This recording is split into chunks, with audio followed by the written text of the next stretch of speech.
Star Wars Tabletop Gaming is proudly supported by Gatekeeper Games, your key to gaming unplugged.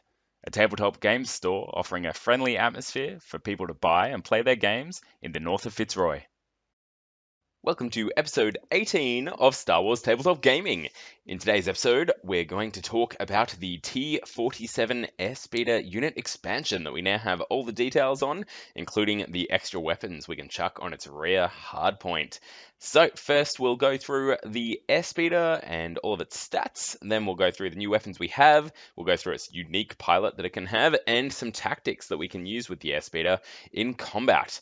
So to start off, the Airspeeder has armor. That means it is a vehicle, which means light infantry weapons are going to find it real hard to penetrate its armor, needing crits to get through it, and only really weapons that have impact are going to do serious damage. It has the Arsenal 2 keyword, that is, it can fire 2 weapons in an activation.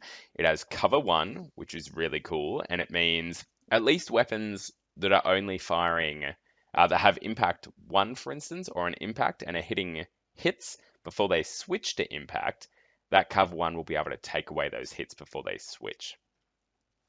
It's going to be pretty niche. It's not going to be useful all the time, but it's sure better than nothing. More importantly, in regards to its defense, it has immune to blast, which is nice, and even better, immune to melee.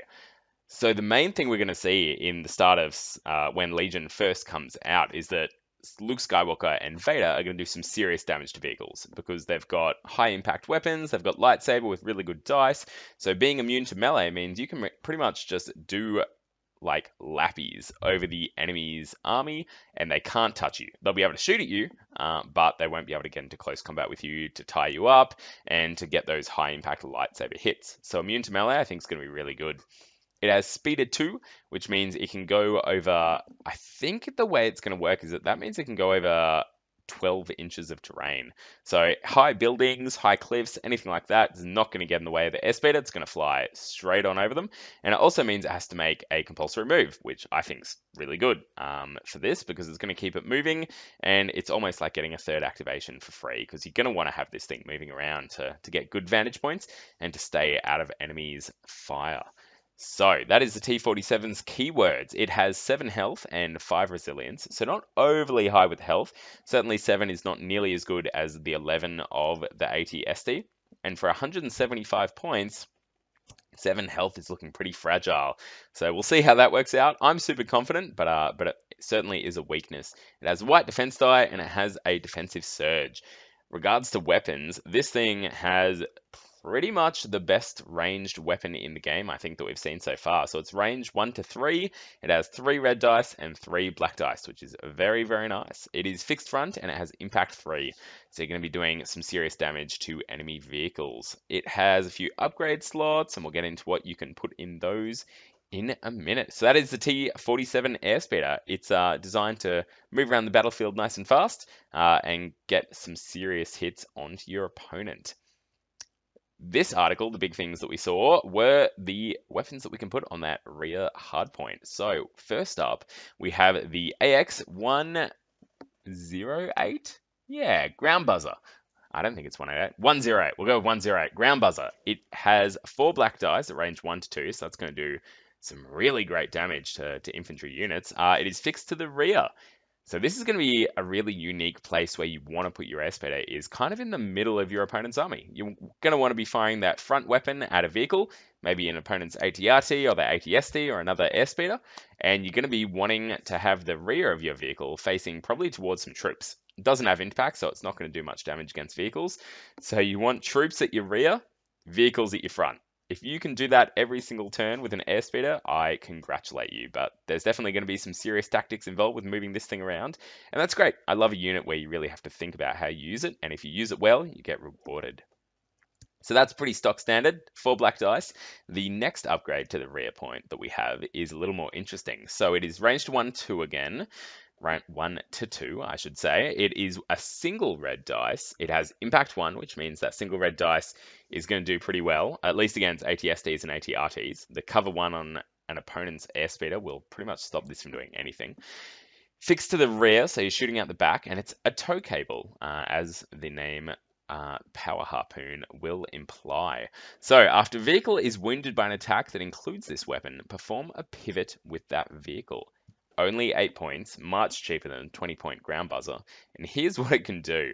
So you shoot this out the back of your airspeeder, it grabs onto an AT-ST, and you can pivot it, which is a new mechanic that we've learned through this article, and you can pivot it up to 90 degrees. So you grab their AT-ST and you pivot it 90.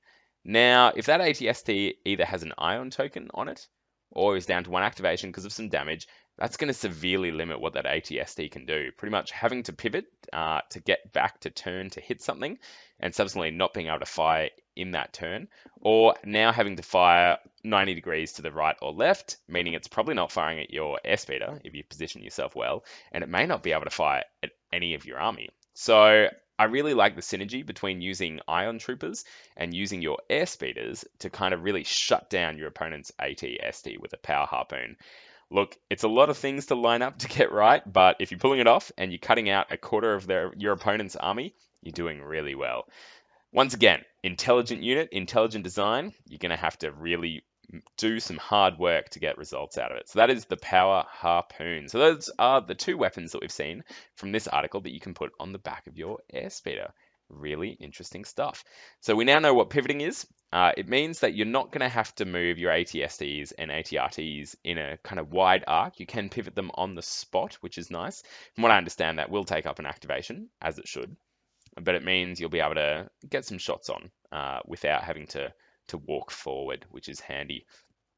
All right, let's talk about Wedge. So the Airspeeder comes with a Wedge Antilles upgrade. He is Rebel only, repulsor vehicle only. Interesting, so they didn't say Airspeeder only, which means we're going to see, at least 95% sure, more repulsor vehicles. Now, I dare say X-Wings and Y-Wings would be too big, but maybe an A-Wing could be small enough to fit onto a battlefield, or some other more creative repulsor vehicles that we might see in the future. So that's a key part of this article and a hint to future units that we might see.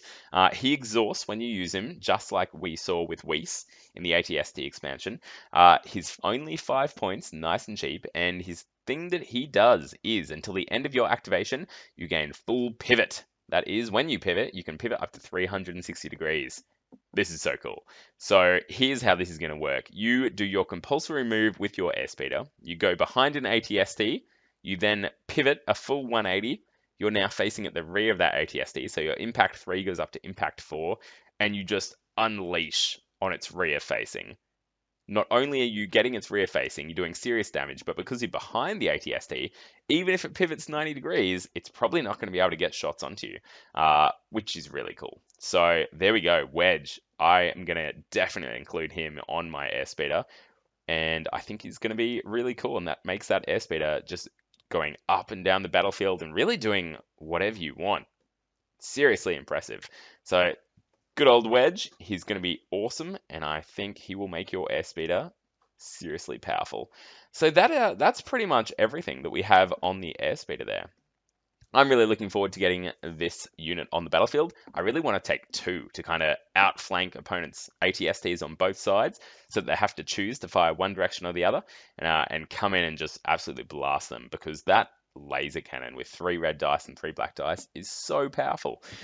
As I'm moving up the flanks of the opponent's army, or at least kind of racing down not the flank, I guess, behind the opponent's army, I then want to have that AX-108 ground buzzer out the back, just mincing opponent's units. And if you're behind the enemy units, all their cover that they've got to the front of them is going to do a whole lot of not much.